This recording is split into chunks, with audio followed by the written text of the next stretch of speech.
Aujourd'hui, nous allons découvrir 10 plantes idéales pour pousser directement dans le gravier, et comment les entretenir pour qu'elles prospèrent dans ton aquarium. Commençons par l'Echinodorus blaieri, souvent appelée épée amazonienne. C'est une plante très robuste qui s'adapte à de nombreux types d'aquariums, allant de 40 litres à plus de 200 litres. Ses longues feuilles vertes apportent immédiatement du volume et créent un refuge parfait pour les poissons. Bien que cette plante préfère un substrat riche, elle peut se développer dans du gravier si elle est fertilisée régulièrement avec des engrais liquides ou des bâtonnets nutritifs placés à proximité des racines. L'épée amazonienne se plante idéalement en arrière-plan ou sur les côtés du bac pour structurer l'espace et créer des zones de cachette pour les espèces timides. Avec le temps, elle développe de nouvelles pousses et peut occuper une grande surface, donnant un effet naturel et imposant à ton aquarium. Ensuite, l'Anubias nana est une plante lente mais extrêmement résistante. Contrairement à l'épée amazonienne, elle ne nécessite pas un substrat riche, et ses rhizomes doivent rester hors du gravier pour éviter la pourriture. Elle peut s'accrocher aux roches, racines ou simplement reposer sur le gravier, et elle se multiplie lentement avec le temps.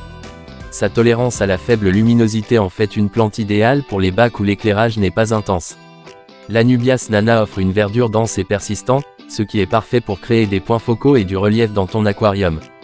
De plus, sa résistance en fait une excellente option pour les débutants qui veulent un aquarium esthétique sans se soucier de paramètres trop stricts.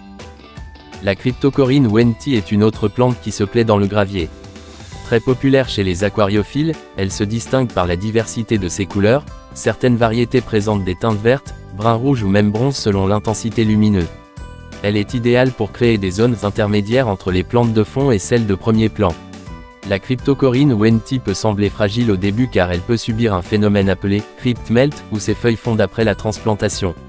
Cependant, une fois acclimatée, elle devient très résistante et se multiplie grâce à ses stolons souterrains.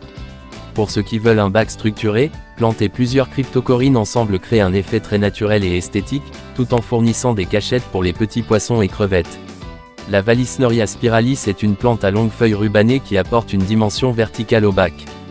Elle se plante facilement dans le gravier et pousse rapidement grâce à ses stolons qui s'étendent et forment de nouvelles plantes autour de la plante mère.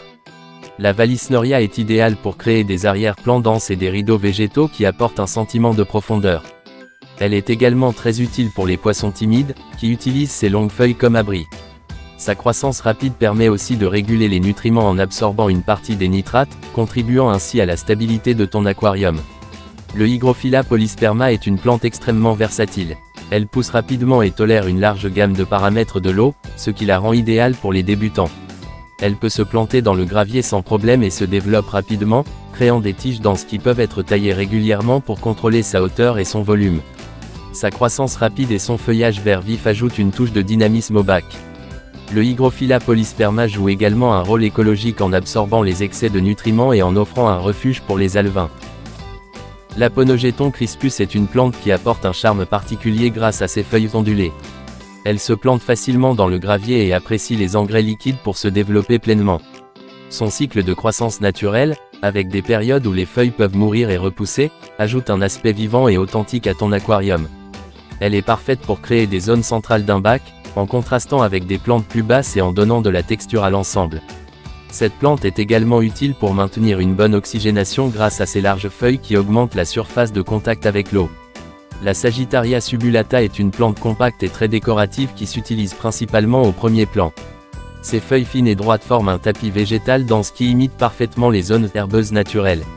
Elle se plante directement dans le gravier et se propage rapidement grâce à ses stolons, ce qui permet de créer un effet de couverture au sol. C'est une excellente option pour les aquariums communautaires, car elle fournit des caches pour les poissons juvéniles et les crevettes. Sa facilité d'entretien et sa croissance rapide en font une valeur sûre pour tout aquariophile souhaitant un bac dynamique. La Bucephalandra est une plante lente mais fascinante. Elle peut être fixée sur des pierres ou plantée dans le gravier peu profond.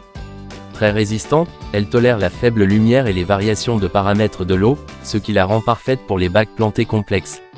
La Bucephalandra est souvent utilisée pour créer des zones décoratives autour des roches ou des racines, apportant des touches de vert profond et des formes variées. Sa croissance lente la rend idéale pour ceux qui ne veulent pas que le bac devienne rapidement trop dense. La Rotala rotundifolia est une plante qui combine rapidité de croissance et esthétique. Ses tiges fines et colorées ajoutent du contraste et de la profondeur dans l'aquarium. Plantée dans le gravier, elle s'enracine facilement et peut atteindre le sommet du bac si l'éclairage est suffisant. Cette plante est particulièrement intéressante pour créer des arrière-plans colorés ou des zones intermédiaires qui mettent en valeur les poissons et autres plantes. Sa capacité à réagir au changement de lumière avec des variations de couleurs la rend dynamique et vivante. Enfin, la Limnophila sessiliflora est une plante rapide et adaptable qui peut s'enraciner dans le gravier ou flotter à la surface. Elle se développe très vite, apportant de la masse végétale et un refuge pour les alevins et petits poissons. Sa croissance rapide permet également de limiter les algues en absorbant rapidement les nutriments excédentaires. C'est une plante idéale pour compléter ton aquarium lorsque tu veux un aspect dense et naturel sans investir dans un substrat spécialisé. Ces 10 plantes montrent qu'il est parfaitement possible de créer un aquarium luxuriant et fonctionnel même avec un simple gravier. Avec un peu de patience, des engrais adaptés et une taille régulière, tu peux obtenir un bac végétalisé magnifique et écologique. Chaque plante apporte sa couleur, sa forme et son rôle dans l'écosystème de l'aquarium, créant un environnement sain et agréable pour les poissons, crevettes et invertébrés. Même avec un gravier simple, il est possible d'obtenir un rendu naturel et harmonieux, où chaque plante joue son rôle et contribue à la beauté générale du bac. Alors, dis-moi en commentaire ta plante préférée et n'hésite pas à t'abonner pour plus de vidéos sur l'aquariophilie marine et d'eau douce.